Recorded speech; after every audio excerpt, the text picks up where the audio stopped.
Edna, unanisikia? Nakusikia. Okay, excellent. Yeah.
Hello, Edna. Hello, Edna. Yes, Mr. Caleb. How are you? Good. Are you able to hear me well? Yes, yes, yes. I can hear you well. Dr. Lolentum, you can hear me? He has also joined. Oh, yeah, okay. Yeah. Dr. Lolentum, you can hear me?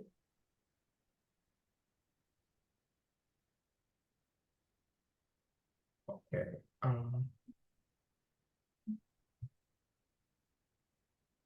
Okay. Correct. Dr. Lolentum?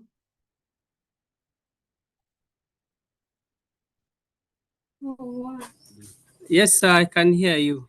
Perfect. Great, great. How are you doing this afternoon? Yeah, I'm very okay. I hope your videos are working. Just to confirm before we begin.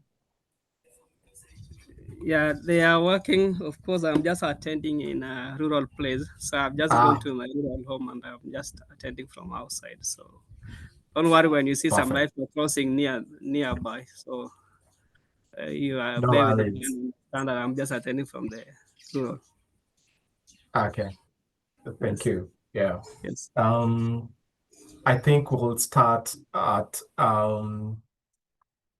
exactly 7 minutes past the hour. We could resume then. Yeah.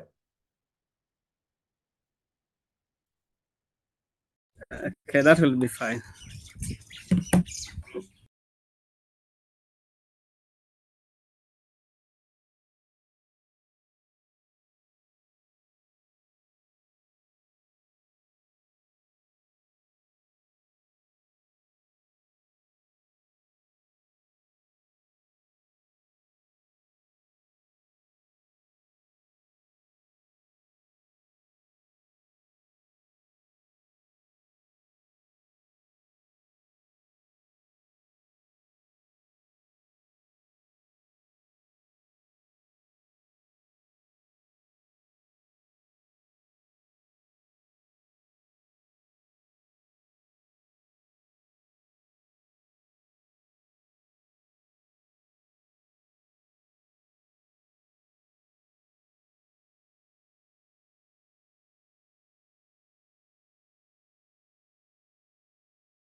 we should just kick off the session as we wait upon our other partners and colleagues to join in.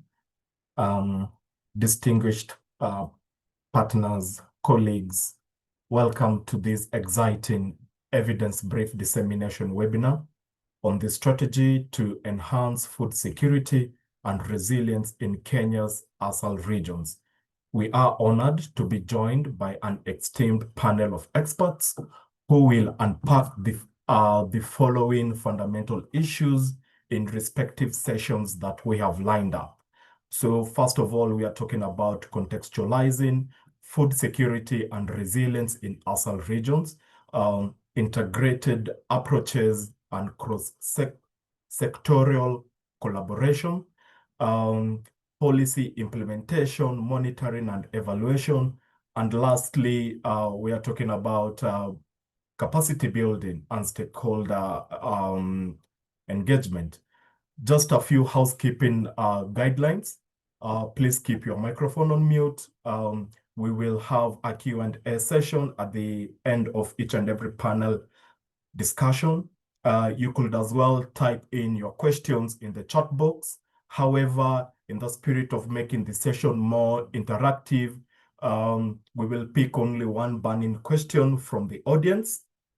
Also, we urge everyone to introduce themselves in the chat box, as well as share, what are your expectations from this session.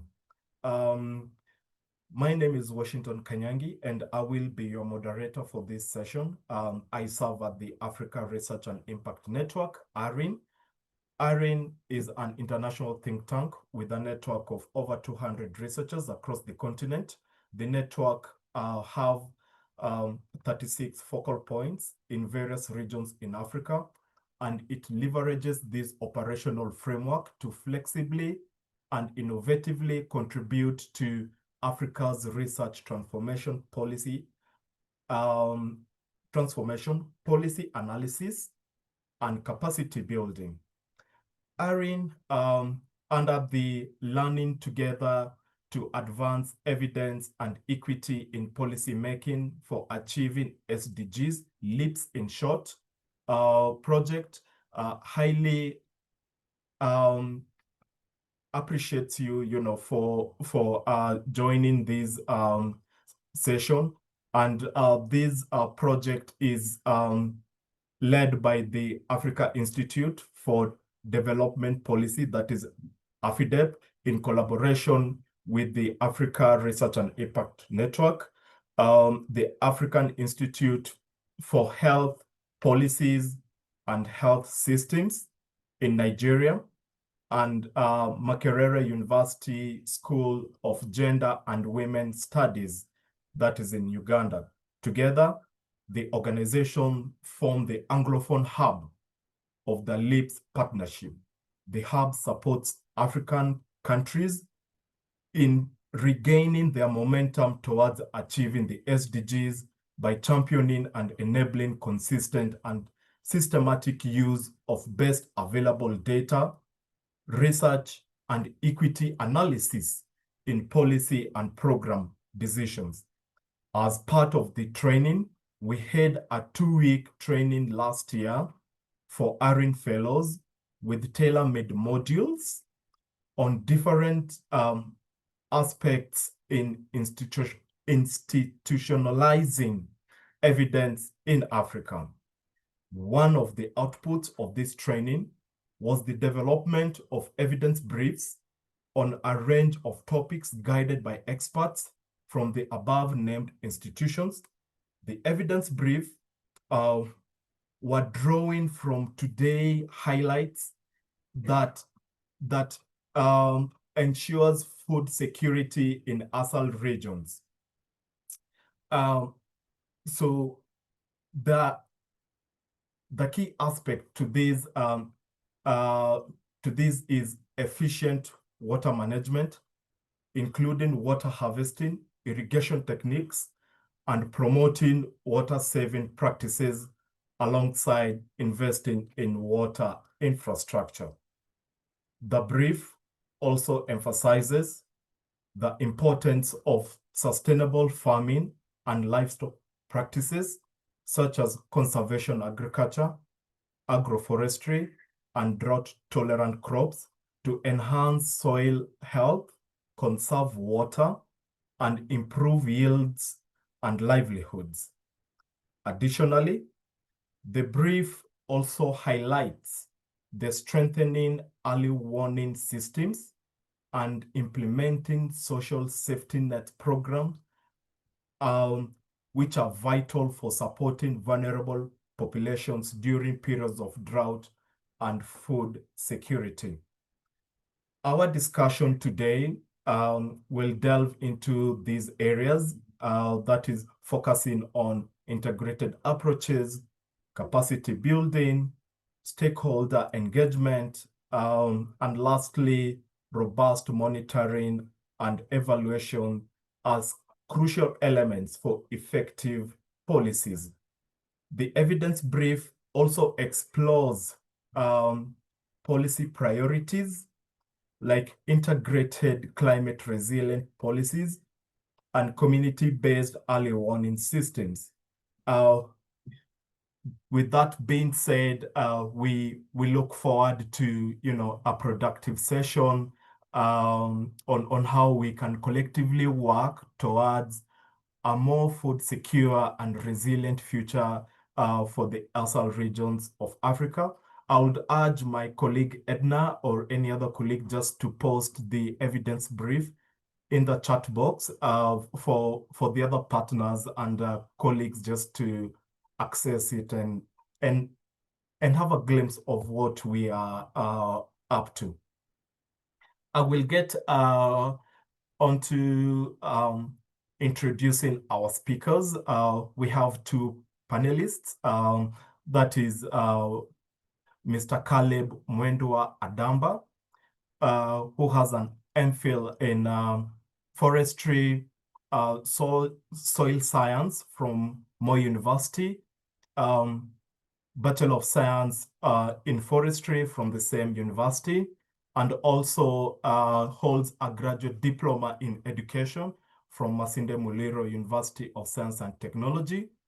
He is a senior academic and researcher with over 30 years of working experience acquired across a wide range within the forestry or the forestry and conservation sector.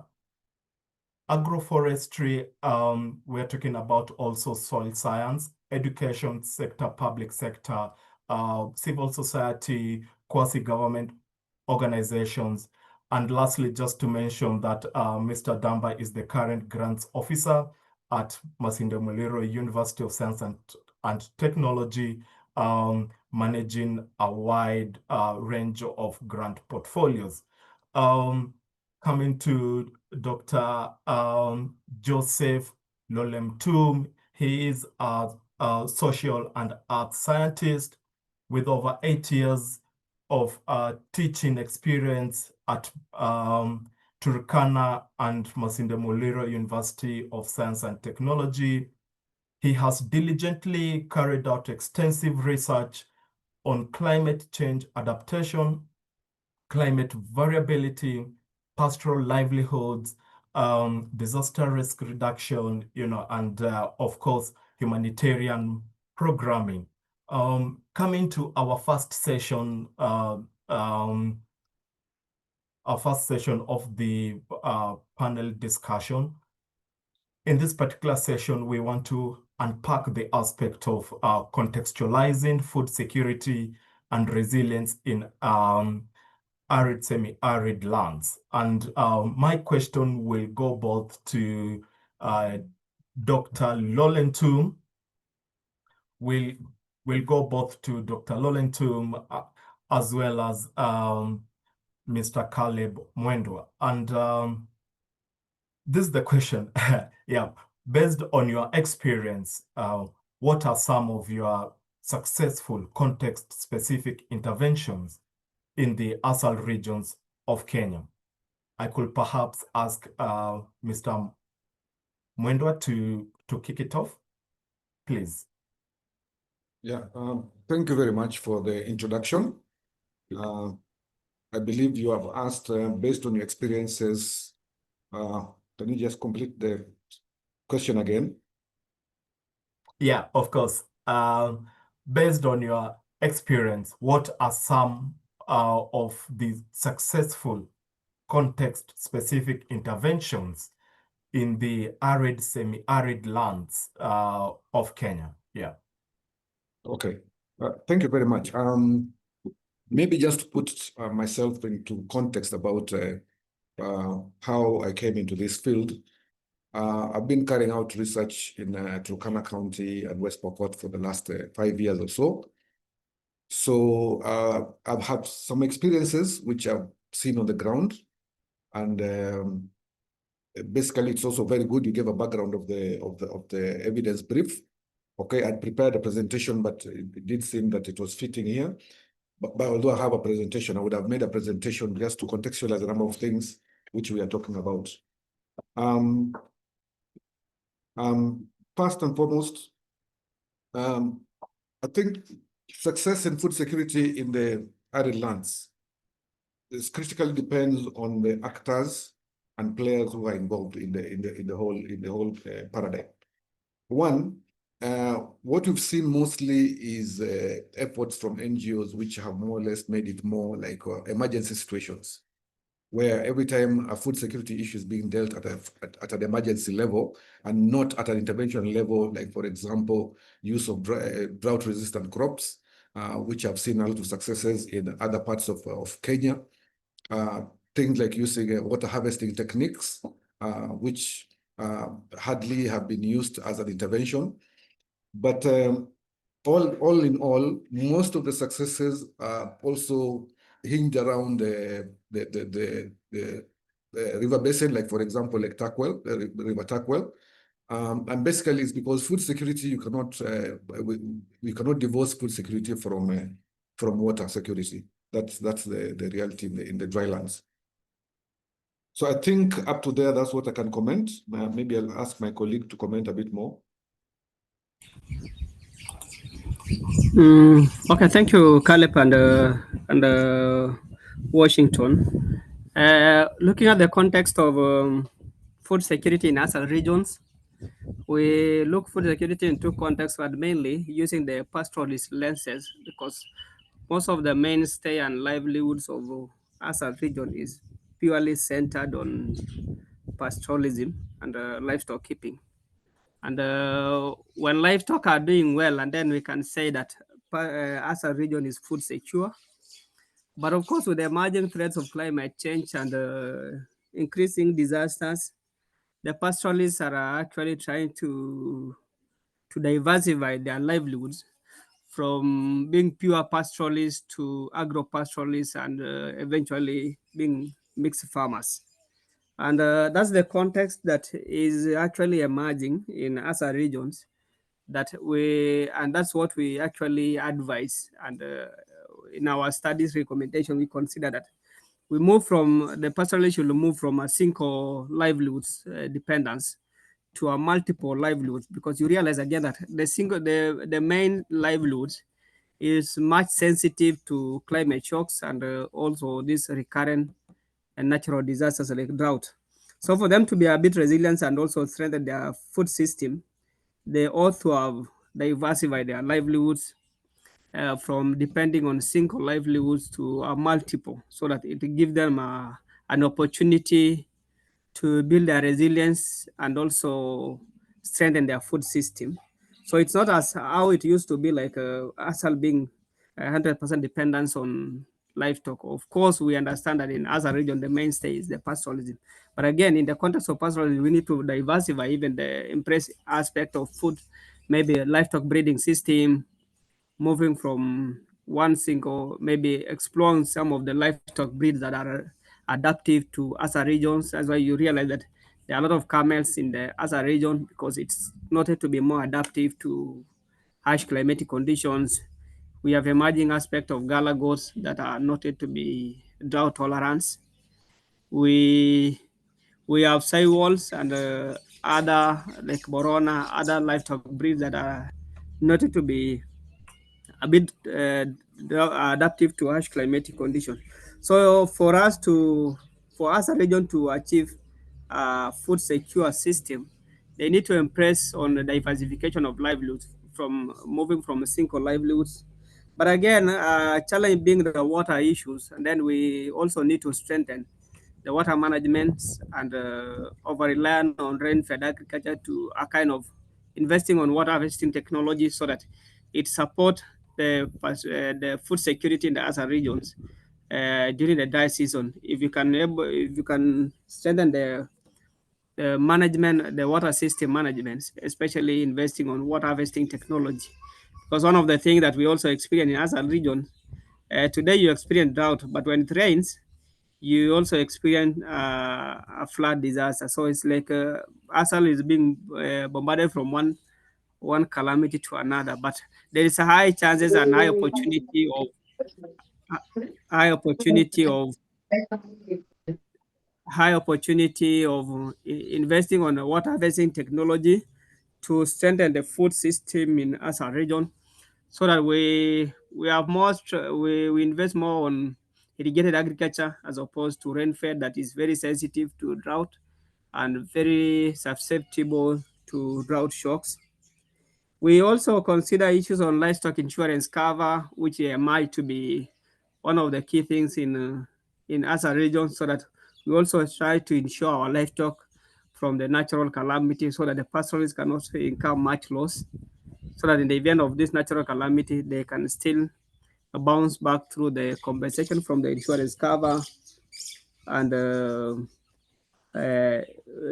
okay, benefiting from the insurance cover, because as a region is prone to natural to climate shocks, so therefore investing on natural on insurance cover will be a way of cushioning and also strengthening the food security system, considering that much of the food security is also from the livestock products that is the main source of food security to us a region.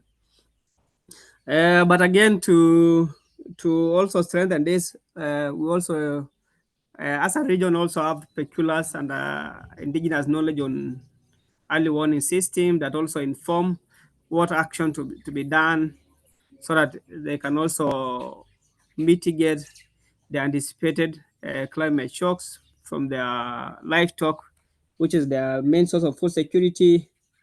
It's part of the local knowledge that exists in terms of cushioning their food system and also building their resilience from the natural shocks and the other calamities that may also expose them to a risk. We also understand that pastoralists have also local knowledge on livestock vaccinations, on livestock treatment, sorry. But of course, I know in veterinary board, it doesn't allow that somebody with no knowledge on without knowledge on veterinary should not allow to vaccinate. But because of experience and also interaction with livestock, indigenous knowledge has also played a key role in terms of observations and also understanding some of the livestock diseases that even a person who have never gone to school can walk into a veterinary and also purchase some drugs and go and vaccinate the animals. So it's also one way that the pastoralists are also investing actually have also that local knowledge in terms of protecting their livelihood, protecting their food security in terms of livestock from those calamities. So it is part of what we have already seen, and from the studies, we have also noted this one in ASAL region to be some of the existing strategies to mitigate natural shocks or natural shock or climate shocks, and also protecting other livelihoods, especially food security aspect from the adverse effect of the climate change and other natural calamities. So from that aspect, we also understand that for pastoral community, They also have some of the natural resource management strategies. Like you realize that sometimes they engage on defer grazing system because of indigenous knowledge on disasters and drought. They also they also initiate some of the deferred grazing system and also grazing management patterns where the community are grazing in a certain sections during the rain season, and other section could be reserved for dry season. So those are some of the strategies and also resilient building initiative in ASAL regions, especially in the context of pastoralists, as a way of ensuring that their livelihoods is not exposed to effect of climate change, and also how they are also trying to cushion their livelihood from the natural calamities. Of course, when you talk of some sectors, there are also sectors that are very sensitive to climate change, like now natural resource, agriculture, and also livestock. Of course, they are all seem to be more susceptible to climate change, but because of the local knowledge and also long history of the regions to the such shocks, plus again the investment from the non-state actors and also the governments in terms of investing on those sectors or climate proving those sectors to ensure that whatever they are doing on livestock, on agriculture and also natural resource, they make it to be climate sensitive so that they understanding that the area is prone to climate extremes. So therefore, any initiative on natural resource management, they should make it to be, they should be sensitive of some of those natural climate extremes. So those form key highlight on aspect of food security in ASAL regions, and the interplays contribution of the local community, and also how the local community also are also advancing in terms of strategies to mitigate such like maybe such like Yeah. extremes events, climate extreme events. Yeah. So back to you, Washington. Thank you. Thank you. Highly appreciate Maybe Washington. Dr. Joe. Yes, please. Hello. Yes, go ahead. Hello. Okay. Hello, Washington.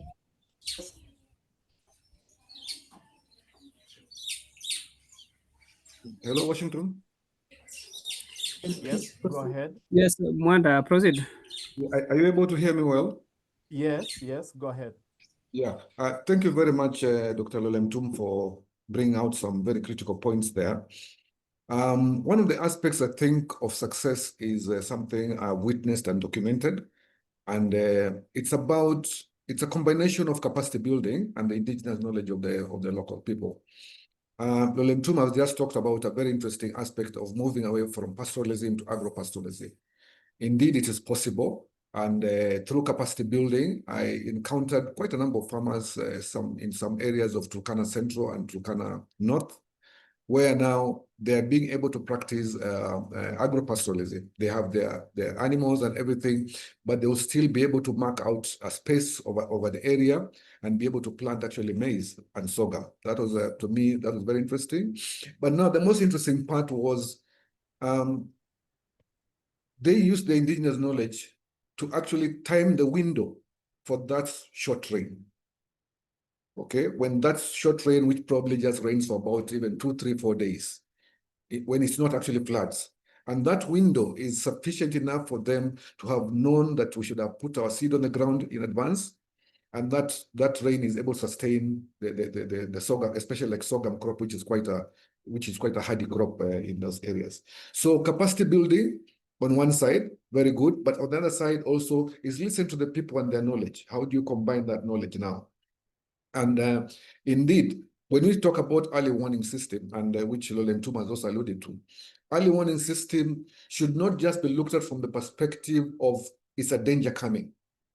It should be looked at from the perspective, could there be a window, especially if it's rain, that rainfall can be captured the way you were talked for, like water harvesting, but could there be also a window for it to be used for the crops?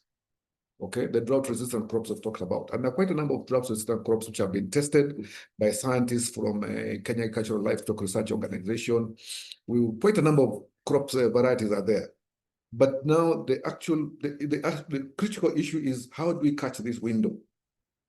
So this early warning system, from my perspective, I see it from two angles. One, use this indigenous knowledge, okay, which can actually allow them to tell them to tell the research scientists or the NGOs or interventionists that there is a window here where we can do something, instead of them thinking about early warning as only a danger that's coming, like we are expecting floods, something like that. And even after the floods, what do we do? Those are the two windows, right? Okay. So I think I'm happy about what he has just explained. I think over back to you. Yeah, thank you. Thank you for those insights from yourself and Dr. Lolem too. Your sound is a bit.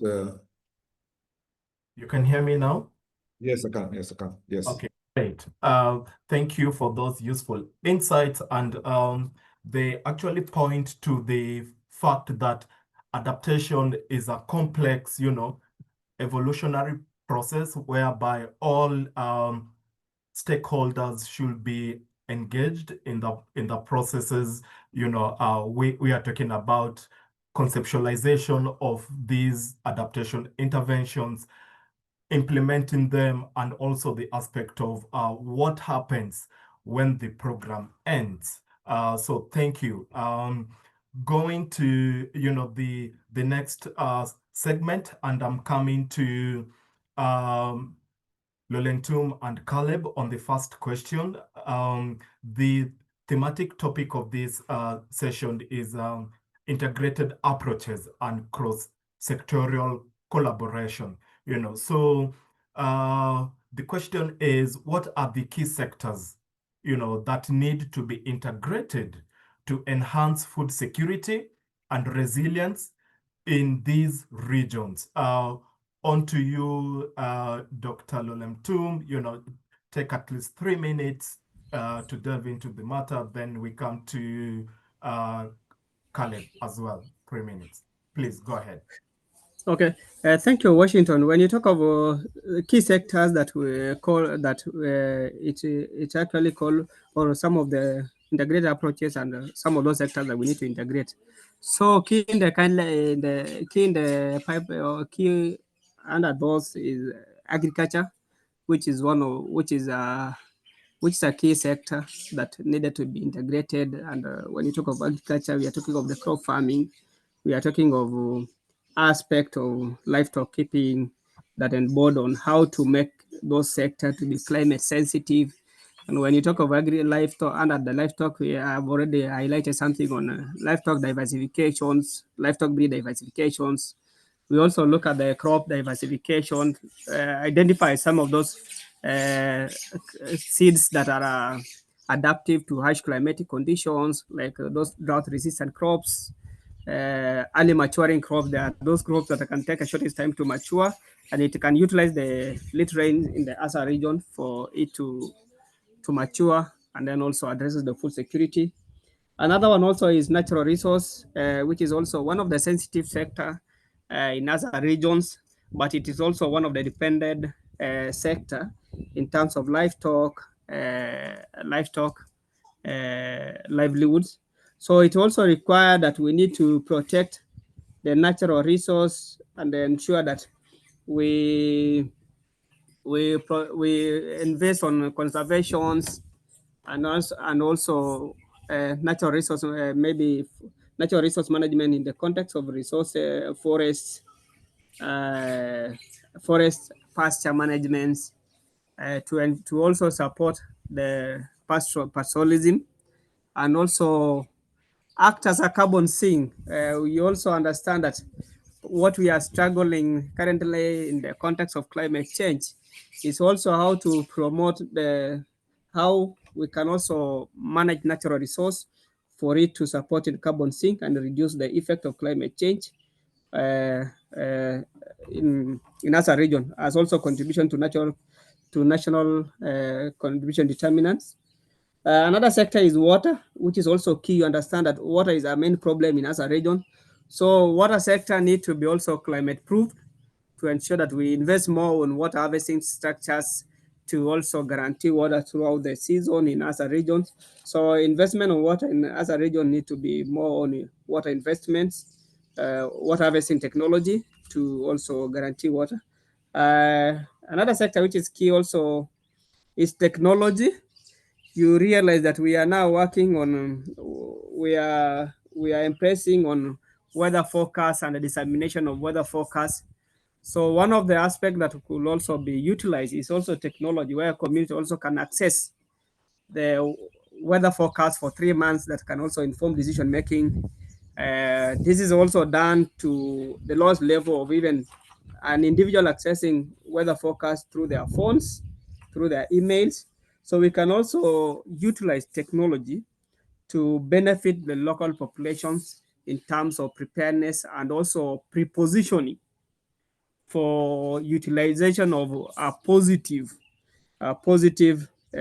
weather patterns. Like now, if it's going to rain for next 2 months, then the community should also be notified in advance, and they can easily access the information through the technology, use of the phones, and also use of mobile phones, emails. It also catalyzes their early warning system and also anticipatory action plans that community can preposition for what they anticipate in the next few months to also enable them utilize maybe rainfall, maybe the onset of rain. And then another key sector is, of course, we are talking every now and then about adaptations, how to strengthen community, how to make livelihood to be in other regions and food security and other region to be climate sensitive, so that anything that we do in other region should also be mindful of climate variabilities and those climate shocks. And then the other sector also, which is key, is also on gender. You understand that we the impact of climate change affect people in different perspective, and we should also make ensure that uh, climate change aspect or issues of gender equality in terms of access to informations, and also understanding that also gender also women also play a key role in terms of food security, and the failure to also onboard them in terms of issues of climate change, and also the discussions on food security in ASA region, and also pre-positioning them on issues of climate change is also key to also consider the gender issues in terms of integrating. And then the last two is also on financial inclusions, where we need to invest on our financial strategy, need to invest on climate proving, and also investing on supporting building resilience. Like now we are talking of use of credits, insurance cover, like what I've already highlighted on livestock insurance cover. We can also impress on crop insurance cover, so that we also build the resilience and support those farmers who have also invested in us a region that is also prone to those natural shocks. Then lastly is also aspect on governance and leadership, which is also key, because you realize that some policies are not being implemented because of lack of the political goodwill, governance will. So like you look at the county government, they may have, they have already developed some policies that, but it's not also being implemented. Look at the level of implementation of CIDP. Just because we have challenge in terms of governance structures and governance system, it also poses a challenge, and it's also called that it's part of the aspect that we need to integrate in terms of discussion on climate change and food security system. For us to achieve, we also need to consider aspects from the governance system, so that we strengthen the capacity. We also mainstream those policies to ensure that it addresses the realities of climate change in other regions. It addresses the to promote community resilience in other regions. So those are some of the key highlighted key sectors that we actually, they are key in terms of discussion on food security, and they are also key in terms of the need to integrate to ensure that we achieve the food security system when discussing food security system in ASAL regions. So back to you, Washington.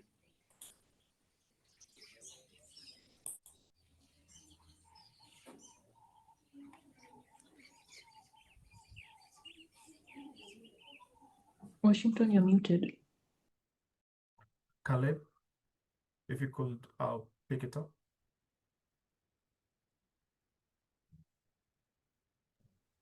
Okay, thank you very much, Lolamtum, for highlighting those sectors. I will now pick all those sectors and bring in the element of research. Research is a very key sector in driving all this, what Lolamtum was talking about. For example, food and agriculture research will help us identify the drought-resistant crops. The livestock breeds he has talked about, root crops, things like that. So research plays a very key role because as you realize from the evidence brief, we actually picked out that there's limited research data. What happens here is that I think what has been going on is people just carry out some quick, probably what you can say, PRA or something, participatory learning and action. You go to the ground, pick some quick data, and make some quick decisions. But then if we really got intensive research in the drylands, one of the things I've realized as a soil scientist, and I keep on telling everybody, is that the problem in ASALs is not necessarily the soil. It's actually the water.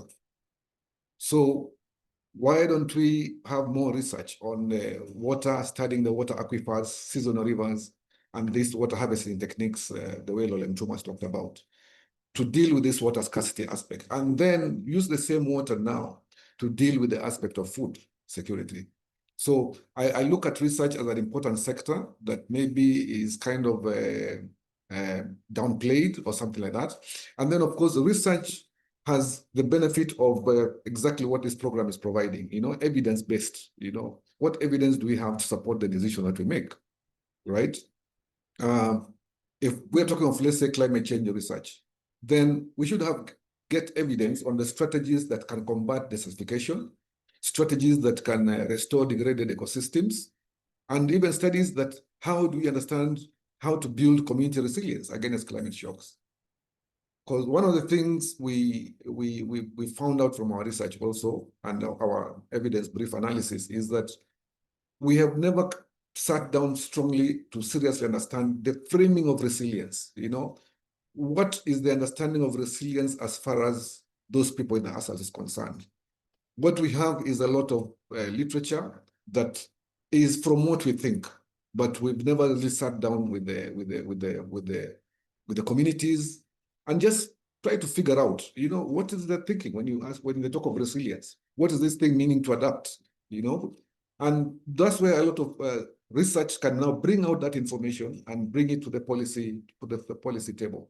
Because I think that's where also the disconnect is, that as much as these sectors are very critical, sometimes they also operate in a lot of in silos, let's put it that way.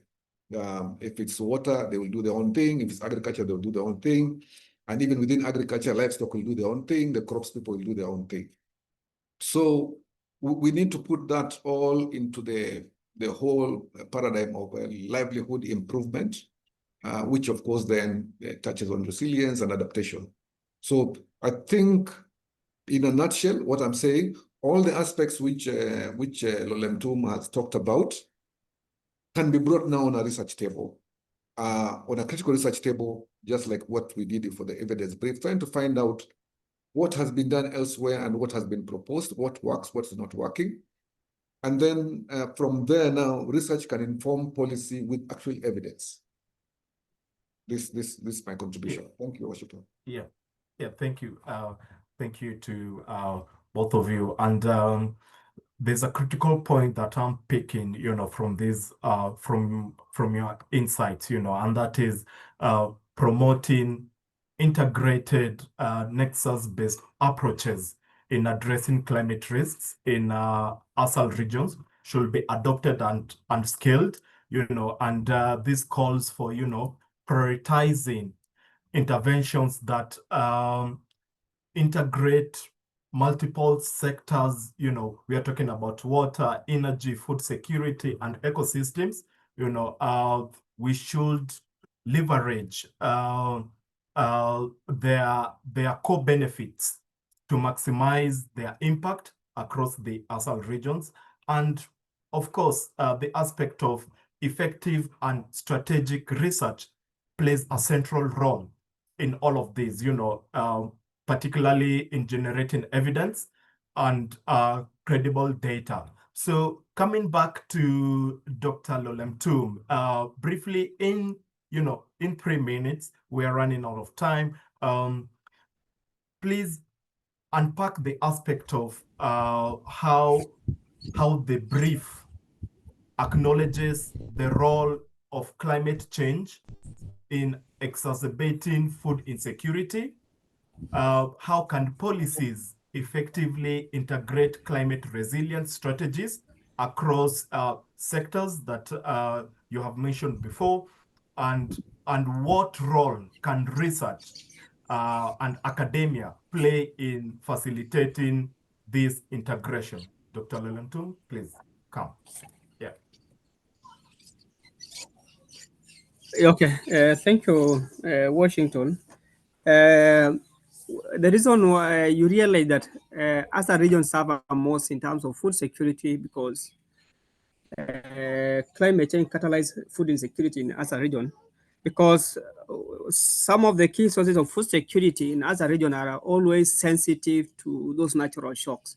So whenever we experience those climate extremes, those sources of food security are always susceptible to those shocks, and this is mainly because as a region over rely on livestock that are found to be very susceptible or vulnerable to climate shocks.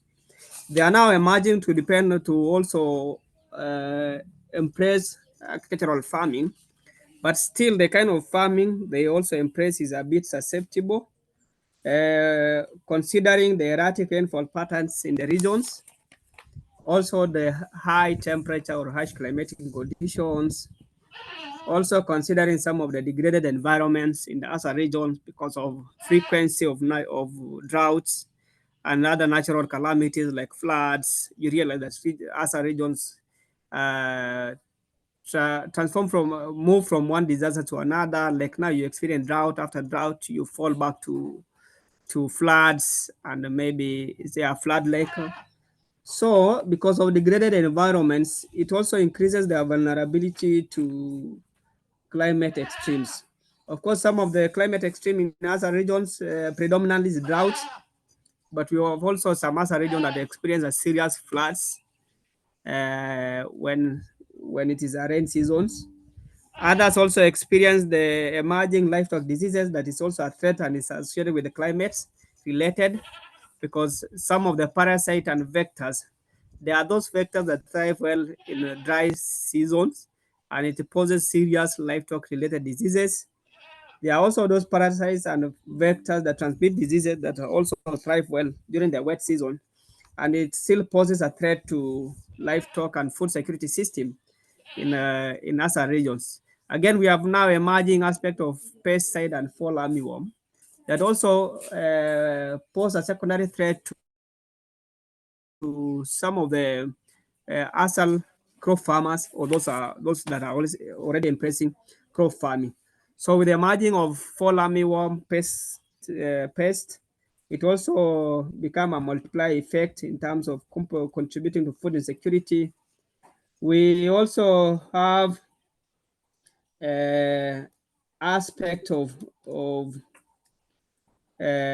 locusts that is also a climate instigated that also pose serious threat to food security and natural resource in NASA regions that also become like a secondary threat to already a fragile ecosystem.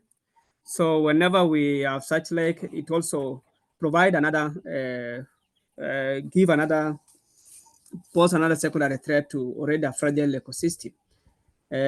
Of course, we have serious impact on the livelihoods that result to now the climate extreme result to crop failure, mass livestock death, and also compromised nutrition for livestock and even the human being. And that one now how directly result to malnutrition cases in other regions because when the source of livelihood are compromised because of the climate extremes, it also have secondary threat to health related. That's why we have so many cases of malnutrition in other regions, and also compromise of ecosystem, interference of ecosystem, and natural resources. So one of the key aspects in terms of the policies integrations is how best we can strengthen mainstreaming climate change into sectors and also into developments. Of course, what some of the key, you realize that it's only the civils, mostly it's mainstreaming is not much done by the governments as much as it's one of the key role that the government need to see. But where you have seen much of mainstreaming is done is mostly by civil society and even part of the integration. So key aspect of in terms of policy formulation, we need to mainstream climate change into development and planning.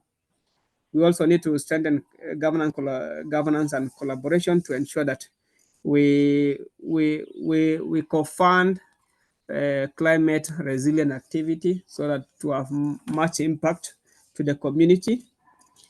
And then also, we also need to invest on climate proofing infrastructures, like climate proofing infrastructures, like water harvesting technologies. We need to ensure that it's a climate sensitive,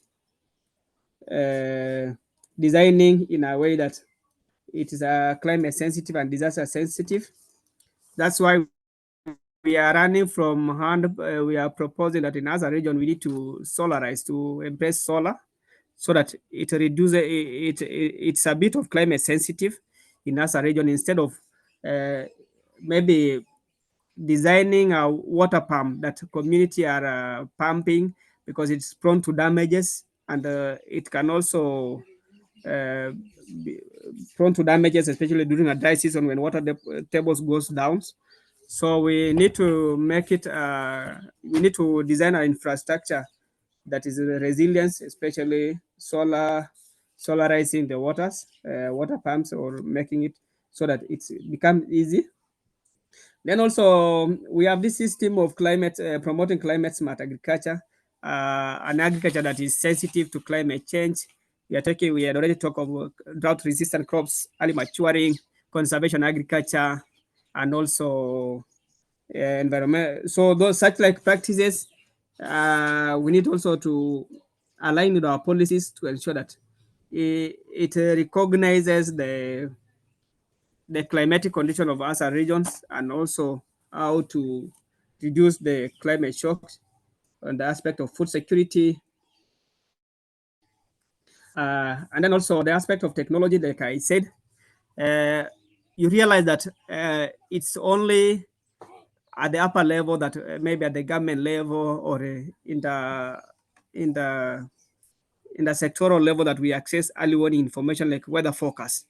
That we can also utilize technology to make this information reach at the lowest level, like at the community level, because anybody who has a phone or smartphone at the community level can easily access the early warning information, weather forecast, that can inform decision making. And like Caleb has already said, that we should not perceive early warning as a measures to respond, or a measures to run from the danger, but we can also use early warning as a positioning strategies to inform next action. Like you can be informed by the weather forecast that we are likely to have rainfall for the next 1 month. So it can also inform a pastoralist or somebody in ASAL regions to see what kind of crops can do well in ASAL region, that they can also plan within the next 2 months as per the prediction of weather forecast.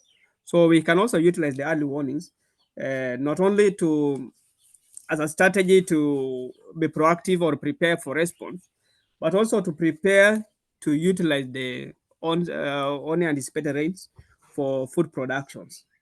So we can also utilize the aspect of technology to actually build up the aspect of resilience, and also incorporate into the integrated system to ensure. So when you talk of the aspect of research, uh, research is one of the key components in terms of maybe investigating for problems and also try to come up with the innovations that can address the same problems.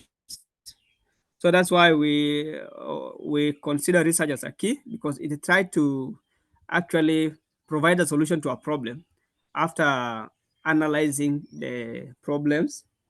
So it's also a key. That's why uh, research normally foster collaboration and knowledge sharing, because we share research, provide knowledge after doing a study. It can also provide knowledge on how best we can do things from the traditional way, and how we can address the gap or the problem.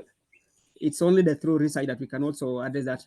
Of course, like I say, that research normally drive innovations, and innovation in the aspect of technology, coming up with technology that best suited to our problems. It can also enhance, provide an aspect of how to bridge the gap in terms of integrating some systems to ensure that its effectiveness and the work more effective to the other regions.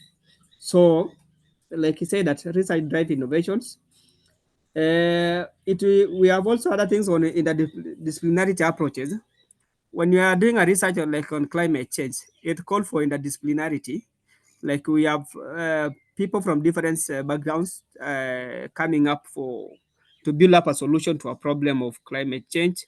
Like we have somebody using an expert from agriculture to incorporate the agricultural aspect. We have somebody on natural resource. We have somebody from livestock. So interdisciplinarity and interdisciplinarity is also a key that also provide a solution that can provide a comprehensive solution to a problem when we impress in the disciplinary research. So it addresses a problem conclusively and provide a very comprehensive solutions to the problem, because it composes of technical people from a different background that can utilize different lenses in terms of finding out a solution to the problem. And then Yeah. lastly is on aspect of informing policy and practices. It is basically the research that inform what are some of the practices and the policies that we need to embrace in terms of addressing the climate change or climate change in other regions. So the research will now inform what policies do we need to implement to develop, and basically what are some of the best practices that we can also develop. Like now we are talking of technology. It's a new concept that we also consider to be one of the key from research that can also inform some of the action decision making in other regions for actually building resilience and also cushioning the livelihood of other region to climate change. So back to you, Yeah. Washington. Thank you. Thank you. Highly appreciated for that comprehensive submission. And from your insight, Joseph, we appreciate the fact that effective policy integration of climate resilience across sectors requires harmonized planning, investment in climate smart technologies, and cross-sectoral coordination, that aligns with priority sectors in the point of view of long-term climate adaptation goals. Also, the aspect of research and academia, which plays a critical role by generating context-specific evidence and fostering innovations to inform policies through interdisciplinary collaboration and, of course, capacity building. Still on you, Dr. Lolemtum, from your experience Yeah. working in the ASAL regions, how can we strengthen community engagement and community-based resilience on climate change? Briefly, yeah.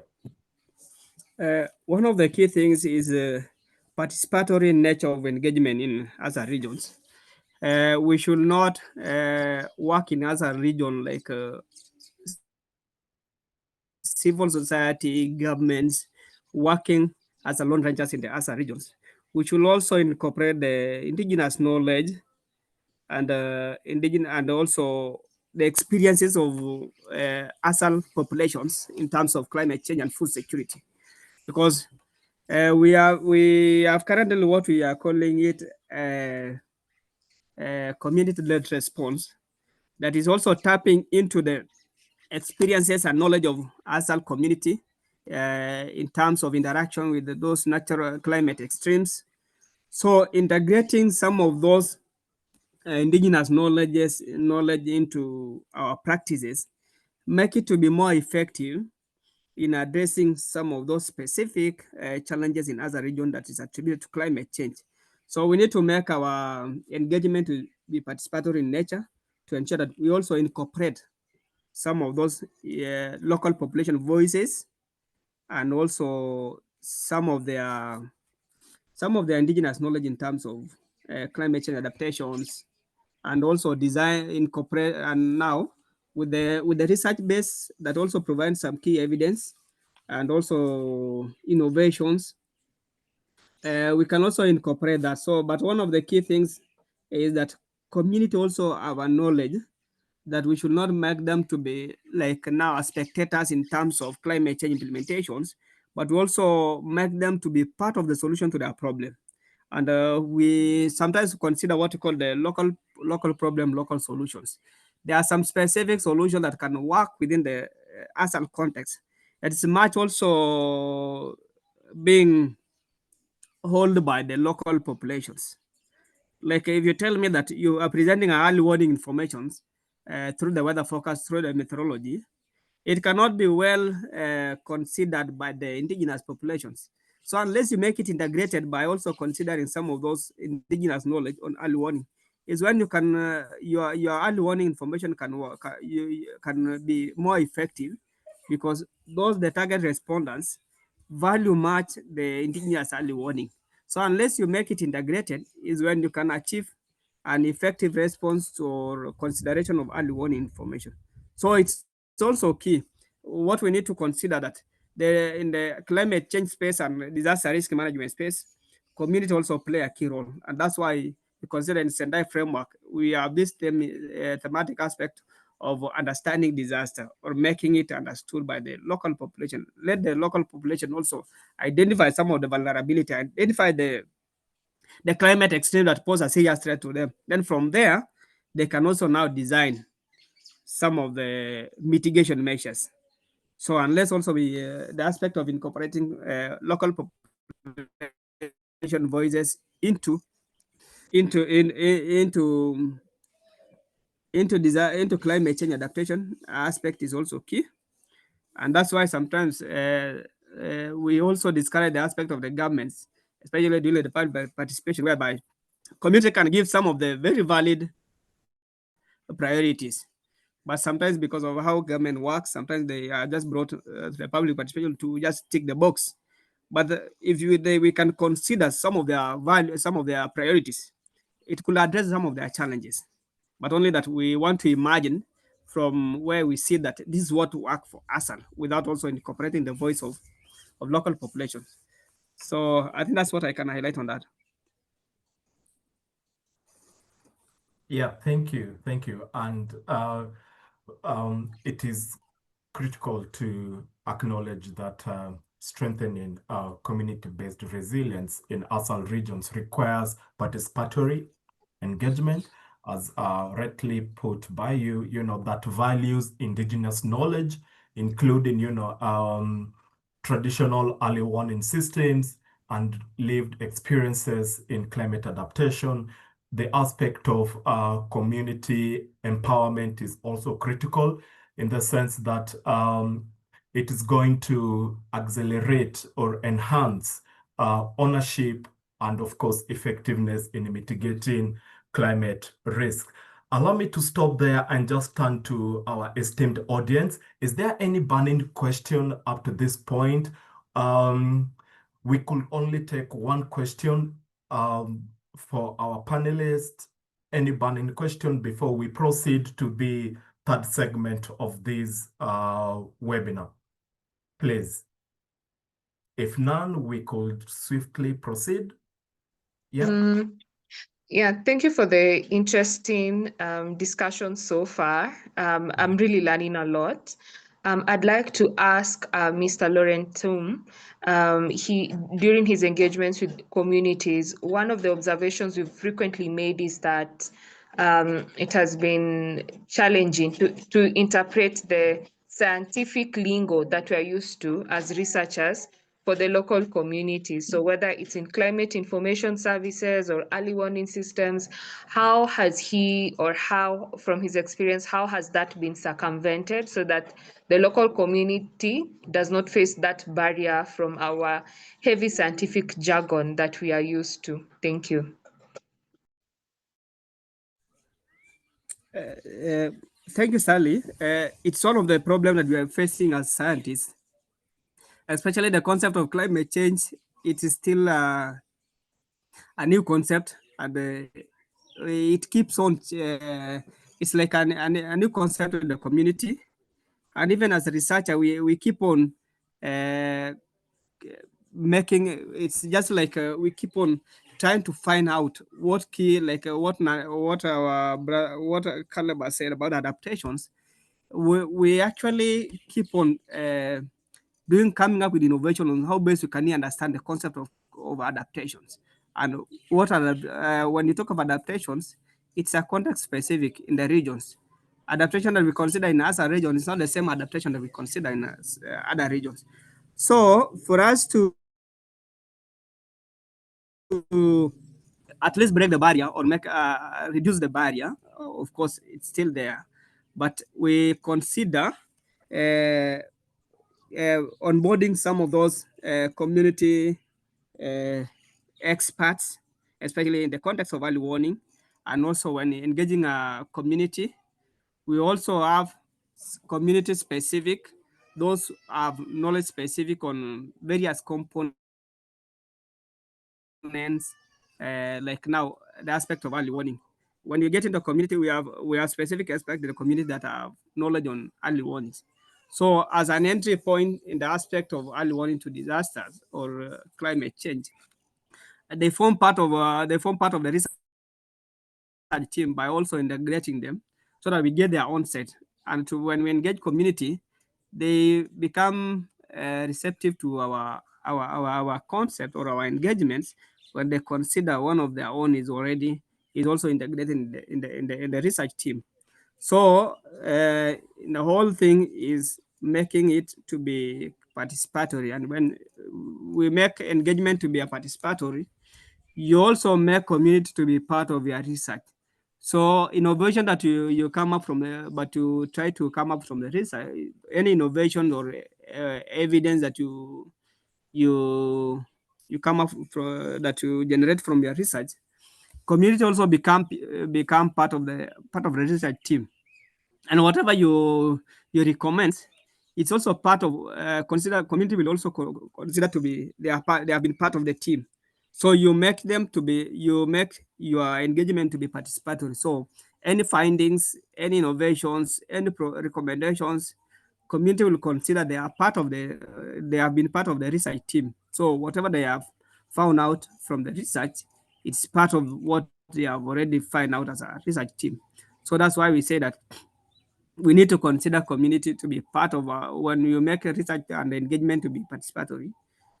Community will feel to be part of the research team, not like spectators, not like respondents, but they become like a research team. That's how sometimes we address those challenges by onboarding the community under that aspect.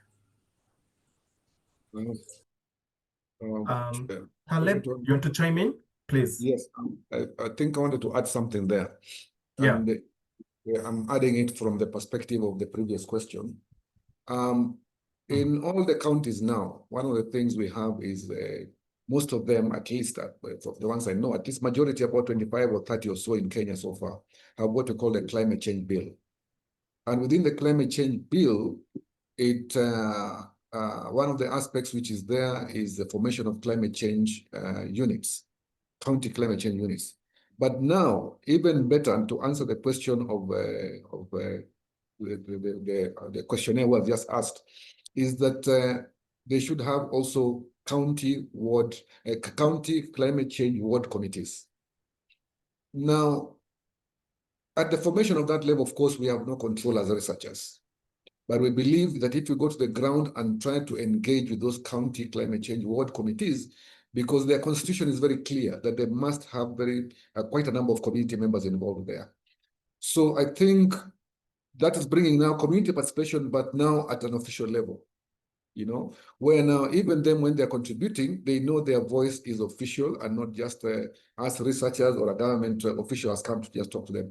They know that this is part of the law. Basically, that's what we're speaking. So I think that's an important component, which I would urge any researcher going to the field. When you want to unpack this technical information, try and engage with that climate change ward committee. I think definitely there you will engage with the knowledgeable community members who speak their language and are able to translate everything. Yeah, and then thank you. about the issue of policy framework. I think there's a question about technology, which I like what Lorenzo mentioned about. And one of the things I think we can help through research in trying to push the policy agenda and decision making is coming up with what we call decision making dashboards. Now, these are visual dashboards, very interactive, which, as we know very well, is even for some people who we might call them illiterate or semi-literate, to interpret a visual is very easy for them. So decision-making dashboards are an important aspect which can be looked at in terms of pushing any policy agenda we have about the ASALs. And in that dashboard, actually, you can have now the integrated policy framework within it. Okay, the integrated policy framework would be capturing the issue of resilience, would capture the issue of water security, food security. It will be capturing also the issue of inclusive governance, this aspect of community participation.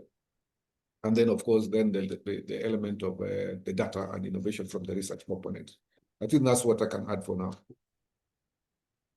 Yeah, thank you. Thank you for the novel insights. Moving on to the next session, with reference to policy implementation, monitoring, and evaluation.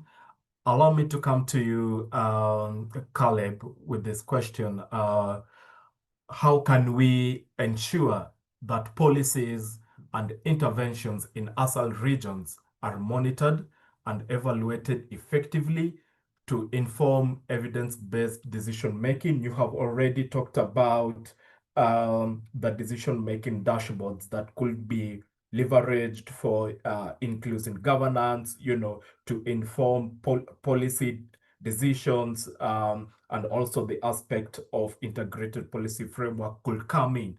So yeah, if you could just expand on that a little bit. Yeah. Yeah, I think monitoring and evaluation is a very powerful tool. That's one thing I can say.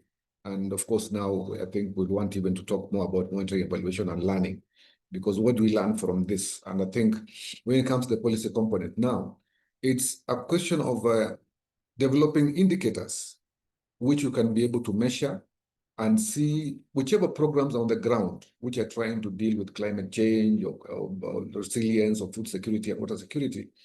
What are these indicators that we can monitor?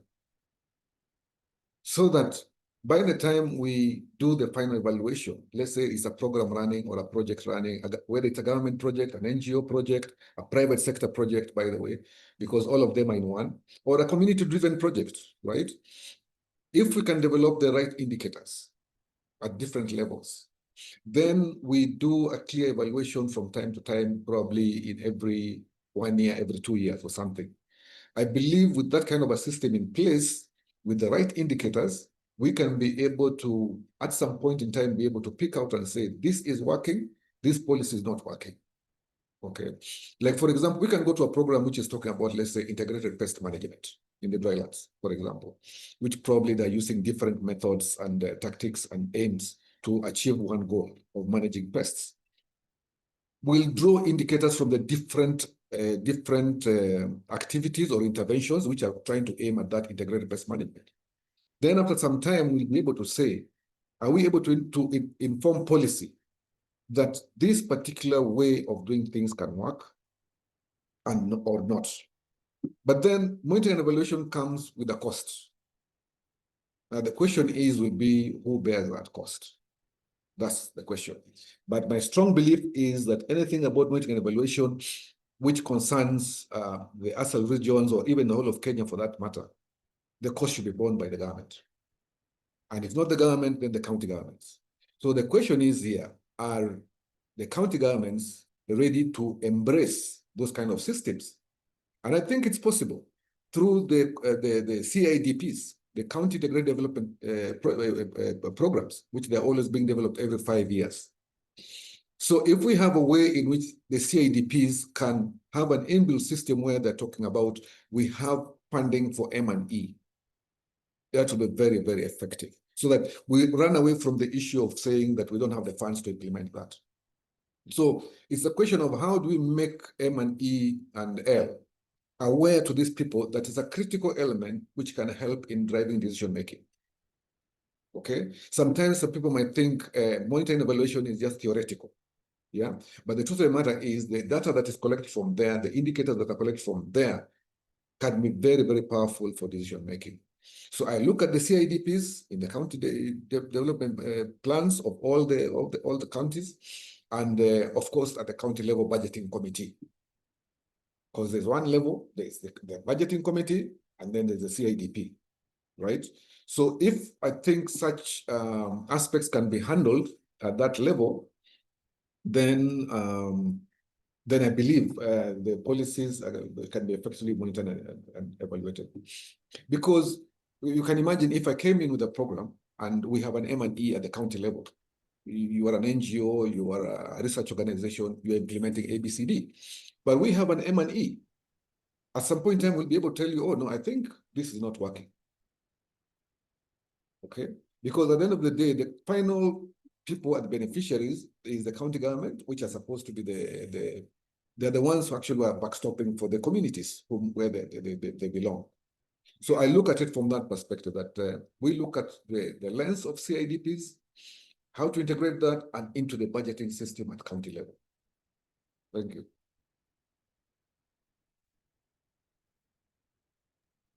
Yeah, thank you. Thank you, Caleb, for those insights. And you remind us, that effective monitoring and evaluation of policies in ASAL regions requires strong indicators, community participation, and adaptive learning systems, just to clearly show that which policy is working, what is not working, and the outcomes of that process could inform adaptation investments in that particular region.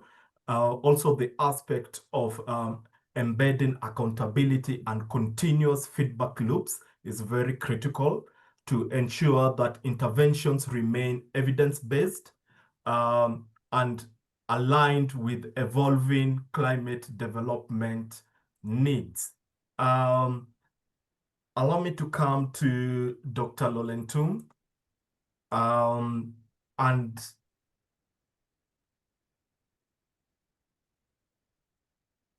allow me to come to Dr. Lolentum. And my screen has frozen. You can hear me? Yes, we can. Okay, Yes. okay. Then I'll just continue without the video. So, Dr. Lolentum, given the policy implementation challenges identified in the brief, what are some of the practical strategies that will ensure the effective implementation and monitoring of recommended policies over time? Over to you. Yeah, thank you, Washington. I think there is two aspects here, and it all poses a challenge. It's also two way to have a policy, and it's also two way to implement the policy. And implementation poses challenges to policy framework. That's why you can consider that all the 47 counties as the CIDP, which is a policy framework on 5 years implementation of governments. But implementation become a big challenge. Look at the disaster management policy framework at the county level. Most of the ASAL counties have already instituted a policy framework on disaster risk management, and it has already enacted and adopted at the county assembly. And that policy proposes that 2% of the county allocation should be allocated to disaster response and disaster management. The same aspect on the climate change. The Climate Change Act at the county level proposes that 2% of the county allocation should also go to climate change adaptation and mitigations. But if you are to evaluate in terms of resource allocation, all the 47 counties and all the 23 ASAL counties have never met the threshold of allocating 2% of their annual allocations to address disaster and climate change. So which means that we can have the policy saying this, but implementation is different. So it's also another challenge to have a policy. We can have a good policies in place, but implementation become a challenge despite the fact that you have resources. So one of the key challenges to also address that one is also strengthening on resource management, especially financial financial resource allocations, because that one drive investment on climate change adaptations and resilient building. So one of the key challenge, it's a challenge, but also for us to achieve, we need to strengthen resource allocations. When we talk of 2%, we need actually to be realistic to ourselves by also considering the 2% allocation to go to climate change, because it's the same climate extreme that poses serious threat to our development. It's the same disaster that jeopardizes our retard our developments. You try to engage on development that within a single day is pulled down by a single strike of a disaster. So unless we become realistic to ourselves by not having just policies like a thesis in the shelf, but also make our policies to be realistic. When the policy or act say that we need to allocate 2% of our annual allocation to disaster, and then we should also be practical to ourselves by also allocating. So resource in terms of financial allocation is also key, because it drives investment to disaster mitigation, climate change adaptations, and also some of those structures that we thought to address issues of climate change and adaptation in disaster areas. So unless we allocate some resources, because that resources is one that will drive investments on reducing and also cushioning or protecting ASAL population from the extreme effect of climate change and natural disasters. Also investing on capacity building, technical capacity building, knowledge transfer, so that we also strengthen, we also change our way of working through increased knowledge and also increased capacity, so that we also become innovative in terms of addressing the aspect of climate change. So it's unless also we increase our technical knowledge that also inform our implementations and also inform our designing and priorities. So it also form a key, despite the fact that in other way also it's also a gap in ASA region, as much as we are considering enhancing climate change adaptation, but knowledge is also another gap. But for us to achieve, we also need to invest in capacity building that also inform aspect of knowledge transfer. Another aspect is also strengthening institutions and also governance system. You realize that there are also structures that is also brought in by some of the policy framework, like now climate change establishes the World Climate Committees. It established also the county committee, but without without also those strong structures, we may not achieve much. And those structures now form part of the avenues on how best we can strengthen in terms of capacity building and knowledge transfer. And that's why in disaster management, we have what we call the CMDRR, Community Managed Disaster Risk Reductions. That is also a structure at the world level and also at the sub-county level that provide an opportunity for engagements and also impacting knowledge to community structures. So strengthening those structures is also key. And even in terms of the government structures, we realize that the county government was established when we didn't have much focus on climate change and disaster. But now, because of the Kenya constitution that provide that uh, county government are also players in terms of disaster response and climate change adaptations.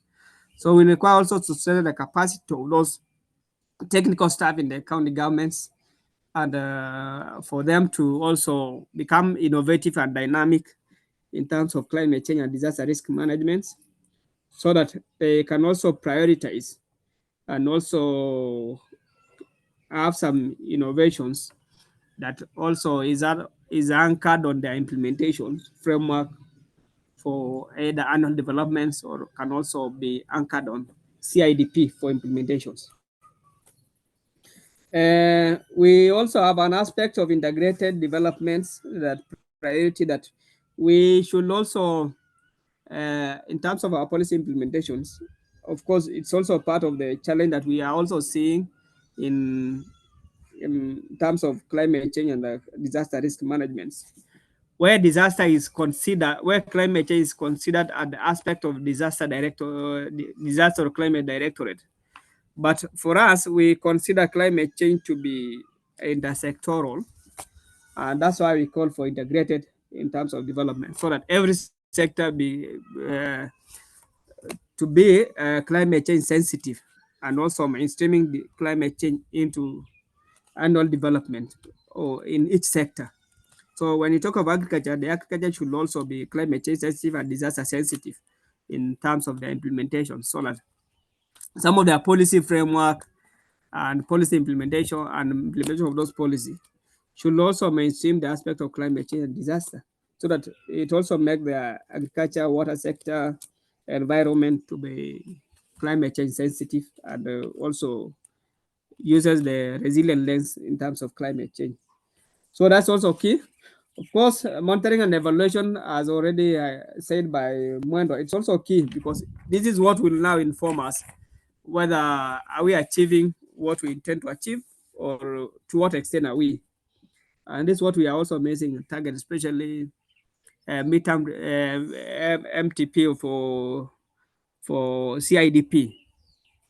I think they need to review to consider maybe on annual, maybe annual or after 2 years, they also need to do some review or do some monitoring and to evaluate to what extent are we in terms of implementation of CIDP or those policy framework, so that we should not make it as a blind implementation, but M&A also inform us where are we, and also it can also identify some gap along the way that can also be addressed before the end of the policy implementation framework. So it's also key. We have also technology and transfer, technology transfer and innovations, which I have also said in terms of climate change. We cannot run away from the technology, which is also one of the innovative way of addressing the climate change and also building the resilience. So our policy also should also consider technology as a key drivers of implementation in terms of uh, considering climate change adaptations and also building the community resilient to climate shocks. We should also consider transferring technology to local populations for them to be also innovative in terms of addressing the effect of climate change, because that innovativeness will also be also anchored on the adaptation nature and also mitigation aspect. So that form key highlight. Of course, we have aspect of political goodwill that we also need to strengthen, and then also gender equality in climate change, because we realize that we should not we should also consider disparity in terms of impact of climate change, and we should also be realistic to ourselves by also considering the gender aspect in climate change. If I can give you a context of pastoralists, like whenever we have a drought in pastoralists, men normally move with their livestock. Like where I come from West Pokot, and you realize that during the dry season, all men migrate to Uganda with their livestock. Women are left behind. They become more exposed to effect of climate change because all the animals that are form the food security and also main source of livelihood has been moved to Uganda. So in the case of anything, in terms of food security, women bear the bear the challenge. Therefore, addressing we should also our policy also should also address the issues of gender equity and gender aspect in climate change. Then of it, we are also articulating issues of climate justice that need to address the plight of those who are much affected by the effect of climate change. And for us to be just in terms of addressing the effect of climate change, we should also not make it blind by not considering the gender aspect in climate change and especially in our policy implementation. Because women also bear the burden of effect of climate change, which also we need to make it a reality in our policies. And also when implementing those policies, we should also be cognizant of the gender issues in climate change and disaster risk management. So that can form an highlight in terms of policy implementation gaps that also need to be incorporated. So I don't know, was that what I was to cover? Yes, Because there is yes, that aspect yes, of yes, implementations. you have comprehensively covered it, and we are a little bit pressed for time. I think um, we have only 23 minutes to go, so maybe the next session should be uh, brief, very, very brief. Maybe restrict yourself to 3 minutes. But just to summarize, your point is that it is crucial, to strengthen institutional coordination. We are talking about governance systems that will ensure sustained political and financial commitment. And additionally, the aspect of targeted investments in technical capacity building, knowledge transfer, gender equity, as rightly put by you, and community-driven accountability mechanisms that is supported by a robust data system, which is very key in effective implementation and adaptive, monitoring over time. Yeah, so on to session 4. Please restrict yourselves to 3 minutes. Just have a summary of your points. And in this session 4, our thematic topic is capacity building and stakeholder engagement. And the first question goes to both of you. What innovative strategies can be employed to enhance the knowledge and skills of farmers, extension workers, and policymakers in ASAL region, especially among youth and women? Briefly, let me start with Dr. Lolentum. Briefly, just summarize. Yeah.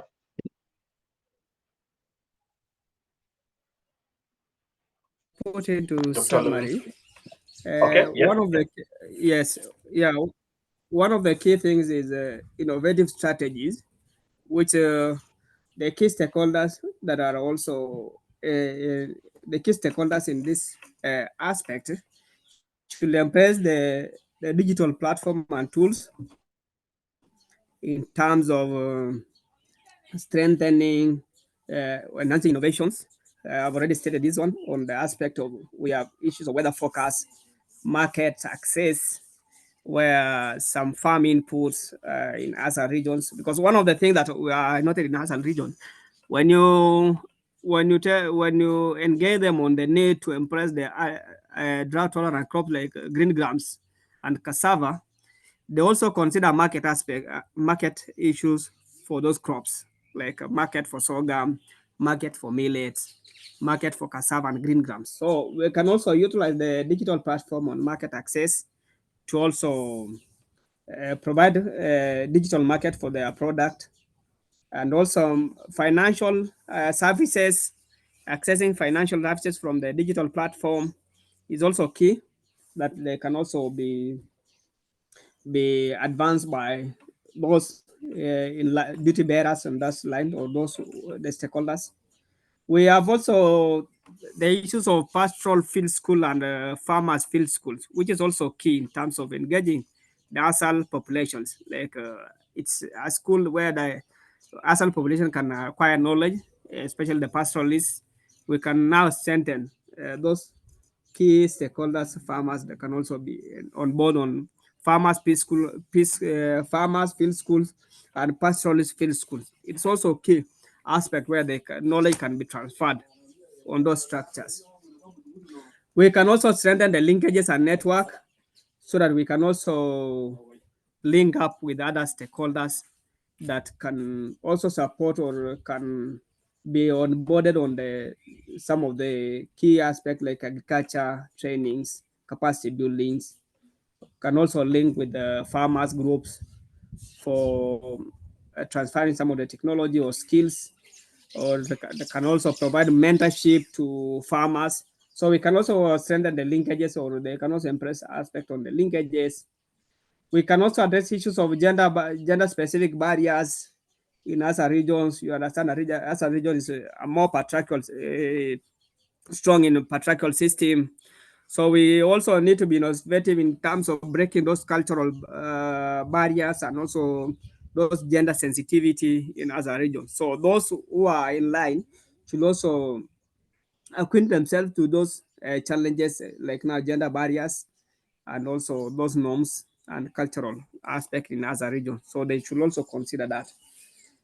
Of course, there is also aspect of maybe lastly aspect of collaborations and partnership with the research institutions, non-governmental organizations, private partners, because all they also play a key role in advancing some of the sectors and also providing innovations to ASEAN populations, and also those in line with farmers and youth.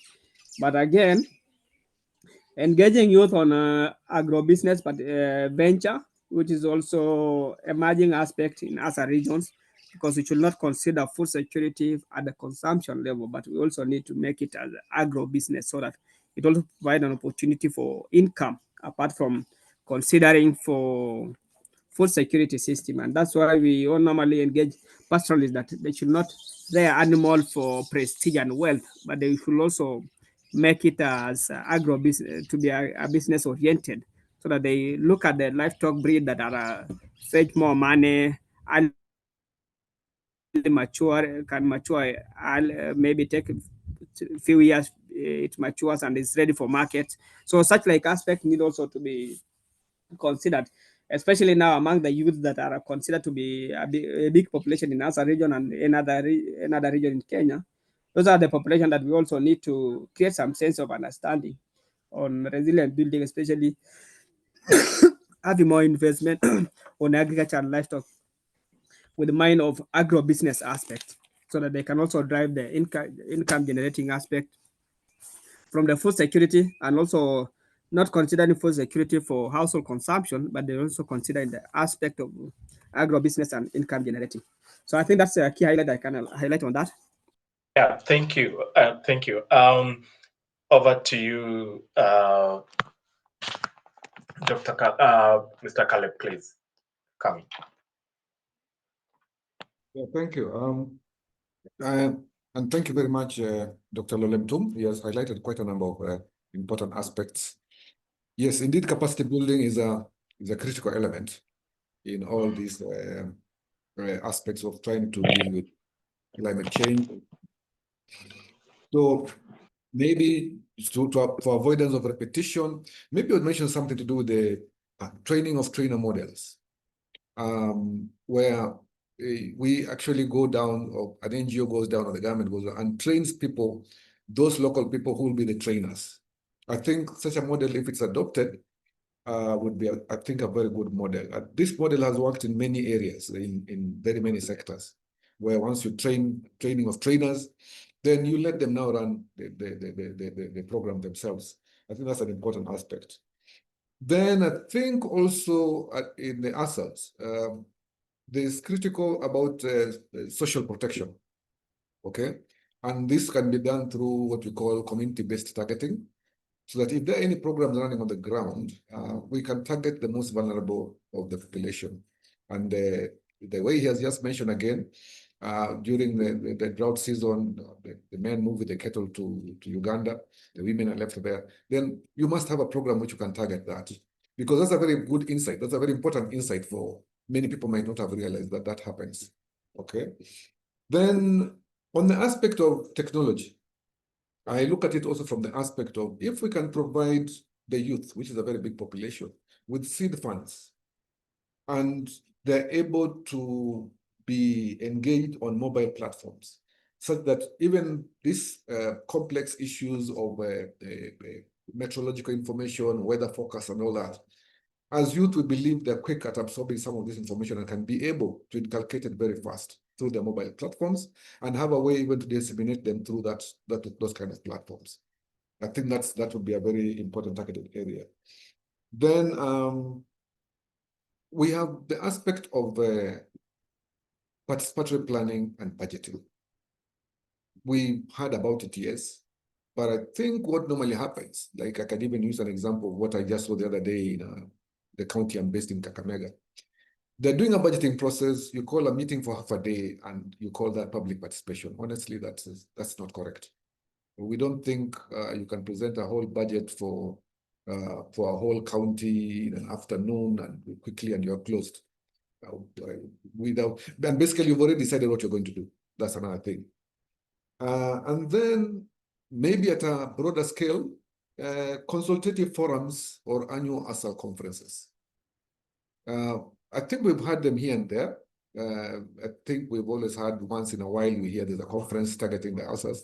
But if this thing can be put in such a way that it is a constant, yeah, it is a constant that is always an annual ASALs conference, right? I believe that's one area, because conferences are a way of capacity building and knowledge sharing, okay? Then, again, for this unique demography of the youth, you know, if we can think of something like what we call them pastoral learning labs, right? And these are live labs in the field, just equivalent to what Ndolentum has talked about, farmer field schools or things of that nature. But here we are infusing more of the technology part, where in these labs, that's where we are helping them decipher through our dashboards, decision-making dashboards, to decipher the patterns of what's going on and what can help them. So I think that's, to me, that's what I can add very quickly to what Ndolentum has mentioned. Thank you. Yeah, thank you. And thank you for being brave. Yeah, from what I hear from both of you is that prioritizing, innovation and technology. We are talking about digital training platforms. We are talking about pastoral field schools, participatory learning approaches, the issue of finance in the sense that we could avail seed funds, to the vulnerable communities in ASAL regions. These are all ingredients, critical ingredients to capacity building and enhancing stakeholder engagement. Very fast, moving to the second question. This is for you, Dr. Lolemtum. Under the same thematic topic of capacity building and stakeholder engagement, from your experience in disaster risk management, how can early warning system be strengthened to improve response mechanisms and address the impact of drought and food insecurity in ASAL areas? And also, maybe if you could unpack the aspect of what roles does local knowledge play into these systems? I know it's a broad question, but I'd appreciate if you do a summary. Appreciate it. Yeah, go ahead. Okay, thank you, Washington. Where early warnings are guided by four elements, which is knowledge, disaster risk knowledge, detection and monitoring, analysis, focus, and the dissemination or communications. And those are the key. When you talk of how can we strengthen the early warnings, so it calls on periodic assessments, that could inform uh, how to prepositions or anticipatory actions at the community level. So we can have regular assessments on a number of those natural or climate instigated or climate extreme like drought. We should have a bit of regular assessment to inform those dynamics and also innovative approaches to address the same. Again, like I said, I keep on repeating the aspect of community participations because we also need to incorporate some of the community knowledge for us to be more effective and comprehensive in addressing the disaster aspect or disaster aspect of the community. Because indigenous knowledge on disaster risk management is also key. So making it incorporating community voice in those disaster risk management and early warning information is also key. The aspect of communication and disseminating, like how best can we also disseminate those early warning information, is also another challenge because you can have the information, but how do you communicate? So, which also inform that we also need to provide a simpler way of disseminating the same to the local populations. Maybe provide look through the community structures. So those communication channel is also key, and then also which also inform the aspect of multiple channel of communicating early warning. Like you can use the local radio, you can also use those community structure like CMDRR, climate change, livestock disease reporters. You can actually use the community structures to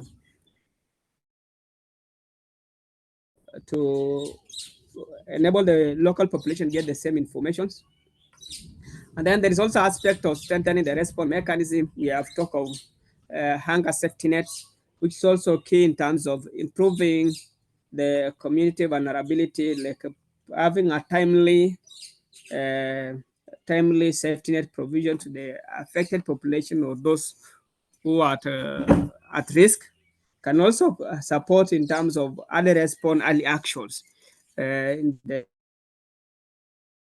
aspect of us regions. But more so is also strengthening the anticipatory action at the community level that can enable community to understand those scenarios and under those scenarios that they could anticipate, like in terms of rainfall pattern. This is how the Met normally consider maybe when anticipation of rain is above normal, which means that we are likely to experience issues of floods, landslides, and related. So if anticipatory action and instead of that, then we can design our action to consider prevention of floods and floods control. But if weather forecast predict of below normal rainfall, then we are likely to experience drought. And then our anticipatory action now should be designed to consider issues of drought risk reductions, drought management, and such like. So, uh, the aspect of strengthening the anticipatory action at the community level is also key. But again, for us, we should also consider some of those interventions that is appropriate for the local populations, that those, especially those that focus on protecting the livelihoods from the effect of anticipated hazards like livestock insurance cover, maybe emergency insurance, livestock offtake, voluntary, and even the mass offtake. Then we have talk now and then the issue of capacity building on technology and how to utilize technology to amplify the aspect of the aspect of early warning information. But we can also utilize the collaborations and knowledge sharings through the partnership and also government structures in place to ensure the early warning information is also strengthened. Then also the policy integration where we consider each of the disaster risk reductions into our policies and also consider the aspect of early warning informations and also maybe quarterly weather forecast, more so participatory scenario building whereby we onboard indigenous experts with the scientific expert to provide a prediction of weather forecast that can be also integrated, which is also much valued at the community level. Then the last knowledge, the last aspect of the maybe my presentation is on local knowledge, how the local knowledge plays. Local knowledge play a key role in terms of hazard identification because, of course, these are the people who understand the hazard that pose threat to them. So they understand their local context, the local disaster that affect them. So by understanding the local disaster, they can also be able to understand some of their vulnerability and how best they can also now build, considering the disaster and considering these are vulnerability. They can now consider some of the risk reduction measures that can can reduce their exposure to the risk or can build their capacity, because at the end of it we consider that when a strong capacity meet with a disaster, you will experience lesser impact. But when a vulnerable element meet with a risk or hazard, then it becomes more affected, or you become more affected. But if you can build a capacity, considering some of those hazard and vulnerability of the population, then we can actually consider. Then we also have the local knowledge in terms of historical trend of disasters. There are disasters that are cyclic in nature. There are disasters that occur after a certain period. So if you can consider the historical memories and the historical experience of the local population, they can tell you that drought has occurred this year. So we are expecting another drought maybe after 2 years. So those historical experience also can also tell us those chronological occurrence of events, especially disasters or droughts or natural calamity, can also inform us what next the next time that we anticipate the same, and also can also help us in terms of planning and pre-positioning some strategies to reduce community vulnerability and also invest on building community resilience. And then another one is also uh, another one is the aspect of indigenous knowledge that we have already talked about it, which is also key in terms of sharing early warning information through the experts. You understand that under the local population, we have those experts that are gifted, like now somebody uh, intestine reader, shoe reader, those who can observe the intestines, those who can observe the stars. So through that indigenous knowledge, those with indigenous knowledge can also support in terms of supporting the early warning system to ensure that it becomes effective. And through that, it can actually help the local population to preposition. So it's in generally under that system, we can understand that community understands some of the SWOT analysis of the disaster in their locality. So they understand their weakness, they understand their strength, they understand their weakness, and they also understand their threats. So under that, it's only that we need to strengthen their capacity, because they also have some of the mitigation to their threats, some of the risk reduction to their threats, and also opportunity that they can advance. Like now migration is part of the or area to migrate to become part of their strengths in terms of drought. So maybe in a summary, community have a bit of thought analysis of the disasters and those climate shock within their locality, and they can utilize that in terms of cushioning, reducing some of the mitigating some of those effects, and also building their resilience. So back to you, Washington.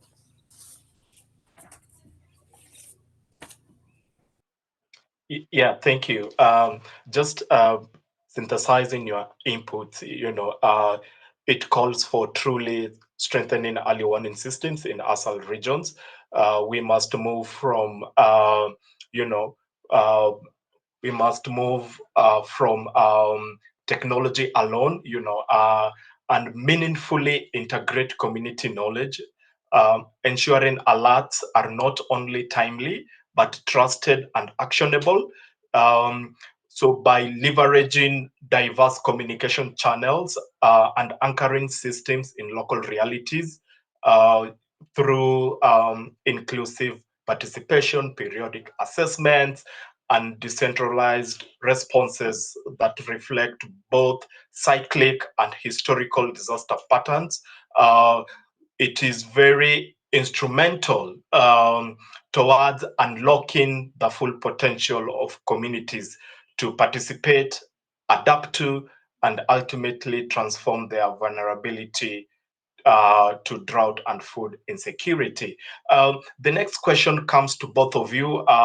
We are 1 minute past the hour, so I call for 1 minute each to this question.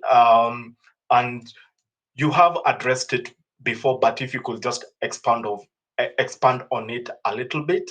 How can food insecurity and resilience policies in ASAL regions better integrate gender and social inclusion to ensure that women, youth, and marginalized groups are better included? Then we move to the Q&A session. Yeah, thank you.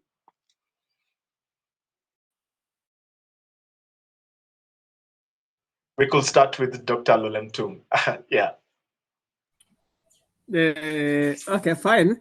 How best we can integrate the gender issues? You realize that there are some of the structures that has been established at the community level, like CMDRR, Climate Change Adaptation Committee, and of course the two-third gender rules. So it's how best we can also make that one to reflect the two-third gender rule as per constitutions, but also to be also make those structures gender inclusive, so that the voice of women can also be voiced in those structures, and those concerns that those effects that are women sided can also be also discussed on those structures.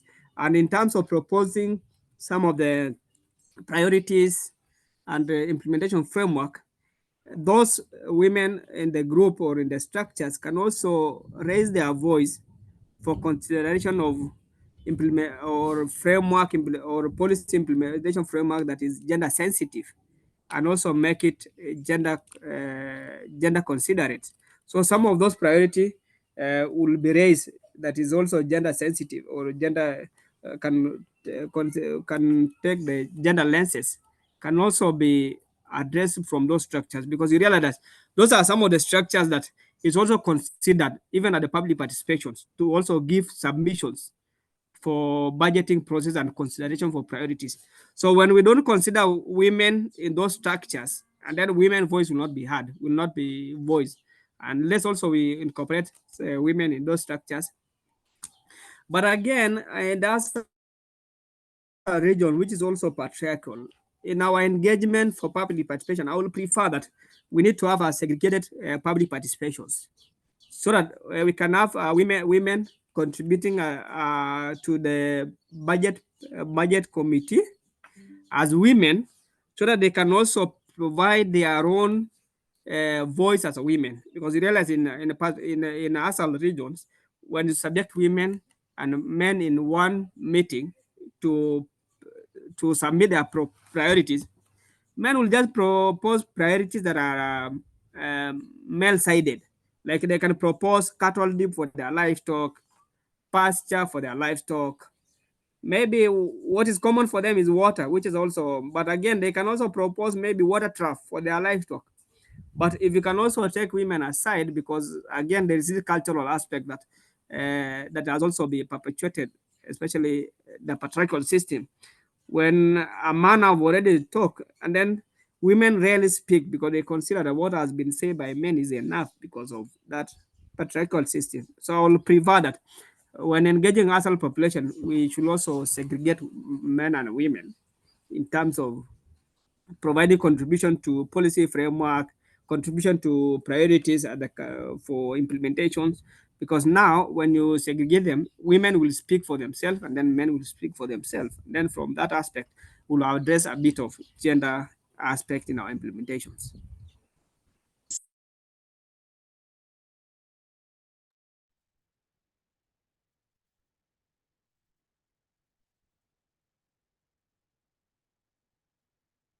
Washington. Oh, yeah, sorry. Mr. Mwendwa, if you could come in now. Yeah.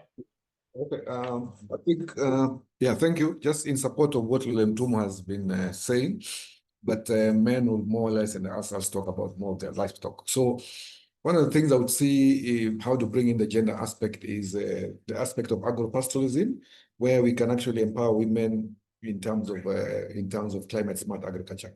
I believe that will be a very major entry point, because they'll be more or less the ones who will be doing the farming, because the men will definitely stick to their livestock.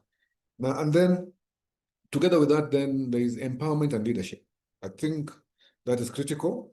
And I think in my own thinking and from my experiences is the CIDP is a very important entry point. But then how to do it is what I think needs to be figured out, you know? But I think if a deliberate move is made at the county levels, so that during the county integrated development plans are being made, then the gender issue is brought on board there, and the issues that concern women in terms of climate change are brought on board right at the CIDP level, so that they're included in the plan, the 5-year plan. This is a very powerful plan actually that lasts for 5 years. So if they can get a shot at getting a position inside there, then that becomes, I think, very, very, very critical. The other one would be then following on the same line of climate smart agriculture and such like areas, then would be women-led cooperatives. Okay, women-led cooperatives where they can deal with their products, and they have all the power and the decision-making power and all that. Because the issue here is about two things: there's the decision-making power and it's normally what we call a power imbalance. How do we rectify the power imbalances there? Then I think, again, within the same scope, we realize that finances are normally very critical. Then I would also propose gender-sensitive financial services, which will be able to take care of the gender aspect. That's what I would say for now. Yeah, thank you. Because of time, I will swiftly move to the Q&A session. I'll pick 3 questions from the audience. I can't see everybody from my phone. I'm using my phone right now, but if you have a question, maybe Edna, if you could spot them, you could just coordinate that. Yeah, or you could just unmute and just ask a question. Yeah.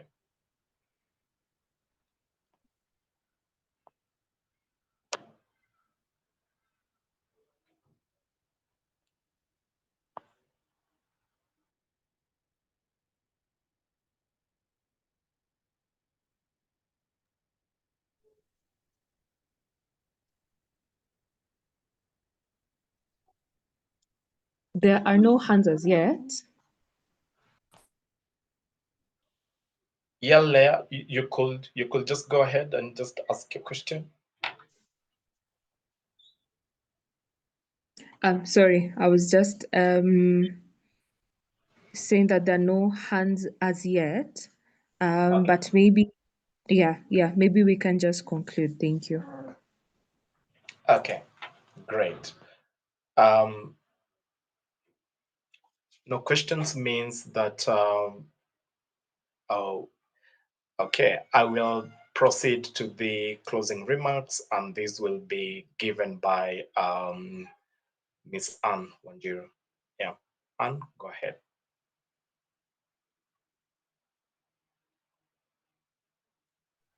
Yes, thank you so much, Washington. This has been indeed an insightful session. It's clear that the journey towards reinforcing food security and resilience in Kenya ASAL regions is both complex and deeply inspiring. And our panelists have illustrated how context-specific interventions such as drought-tolerant cropping systems, community-led water harvesting, and integrated livestock crop initiatives have delivered real impact by aligning with the unique ecological and cultural landscapes of these arid lands. Equally compelling is the case for cross-sectoral collaborations, weaving together the climate-smart agriculture, the robust early warning systems, gender-responsive policy design, and youth and women's empowerment, which creates a dynamic ecosystem that can adapt and thrive. And the synergy between this robust academic research as well as local level knowledge and policy making holds extraordinary promise, not only for scaling up successful pilots, but for also embedding resilience into the very fabric of ASAL livelihoods.